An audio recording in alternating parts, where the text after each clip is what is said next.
And now let's talk to the Bureau of Immigration spokesperson, Dana Sandoval, regarding former presidential Harry Roque, or presidential spokesperson Harry Roque, who is now in The Hague in the Netherlands. Good morning, Dana, and thank you for joining us here on Morning Matters. Good morning. Magandang umaga. Alright, Dana, simulan na natin. Can you tell us about itong pag-alis nga ni Attorney Harry Roque ng Pilipinas? At can you confirm kung pareho nga ba ng sinasabing escape route doon sa ginamit daw ni Mayor Alice Guo? Yes, doon sa investigation that the Bureau of Immigration conducted, we saw that these two individuals did not pass through formal ports like the airports and seaports covered by the Bureau of Immigration, that they passed through what they call the backdoor, kung saan these are not manned by immigration personnel. These are open areas that might be utilized to cross borders and go to different countries via boat. Well, Ms. Dana, you did mention na it was not manned by BI officials, pero posible bang na-facilitate ito ng ilang immigration personnel? From the investigation that we conducted, it seems like wala pong immigration personnel that are involved in the illegal departure of these individuals. That's why we sought the help also of NBI, also with MICA, who are also conducting similar investigations. Because this is beyond immigration already. The investigation has expanded to involve siguro and entire intelligence agencies of the government to look into these matters. We have been raising the concern already about these backdoor areas since for a long time already, because it is still being utilized by trafficking victims. And ngayon, we are seeing that it's also being utilized by these individuals to evade the cases that are filed against them. Well, Dana, what else do we know about itong backdoor exit na sinasabi nga nasa Tawi-Tawi, and what are the corrective actions being planned there? Yes, the Interagency Council Against Trafficking, which is headed by the DOJ, has conducted a study, I think, sometime in September, after all the issues that have been happening on these backdoor exits. And they found several routes that might be utilized to leave the country illegally. So there's areas in Palawan, there's areas in Mindanao that might be used to ride a boat and transfer to a different country.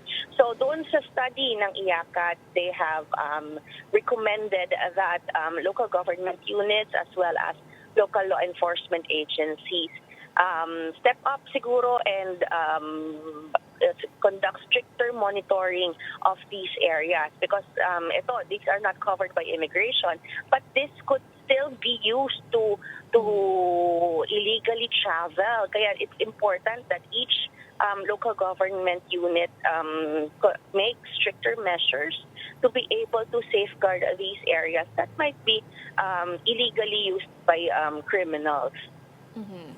And dito po sa probe ninyo, kasama po ba dyan ay ang pag-investigate din sa integrity po ng Bureau of Immigration? And do you think there's a need for an internal reform within the agency? Well, internal reform is always there. It's always important. And with the new management, Commissioner Viado just assumed office more than 100 days ago. There are a lot of reforms being implemented already.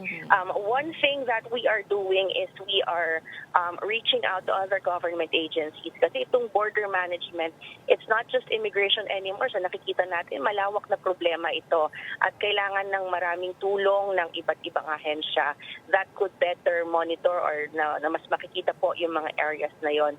Kaya what we're doing is tying up with other government agencies, not just with that, but also with the arrests.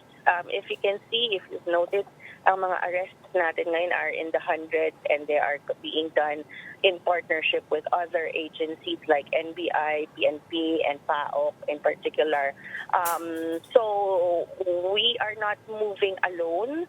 We are partnering with other agencies to make the work of immigration more efficient and better.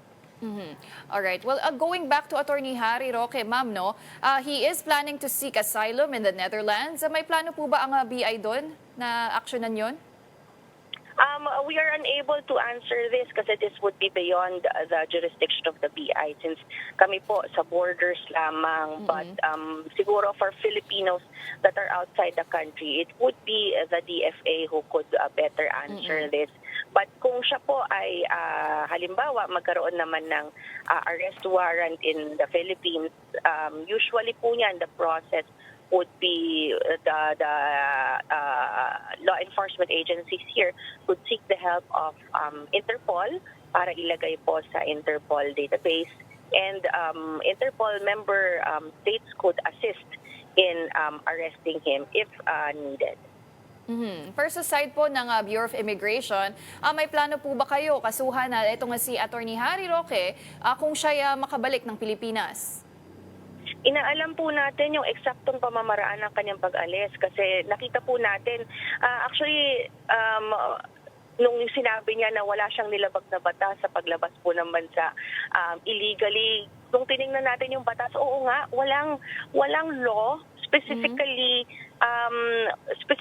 saying or penalizing Filipinos leaving the country without going to immigration. Walang specific law penalizing that. But we are looking into other possible or related na mga ginawa. Could be falsification of travel documents or falsification of public documents rather. Posibleng may ginawa sa kanyang pasaporte, baka gumamit ng peking pantatak. So yun po ay posible o kaya violation of the Philippine Passport Act. Yan po ang mga titingnan natin once we get hold of his travel documents. All right. Well, thank you very much for all those updates. That was Bureau of Immigration spokesperson Dana Sandoval. Maraming salamat po. Thank you and good morning.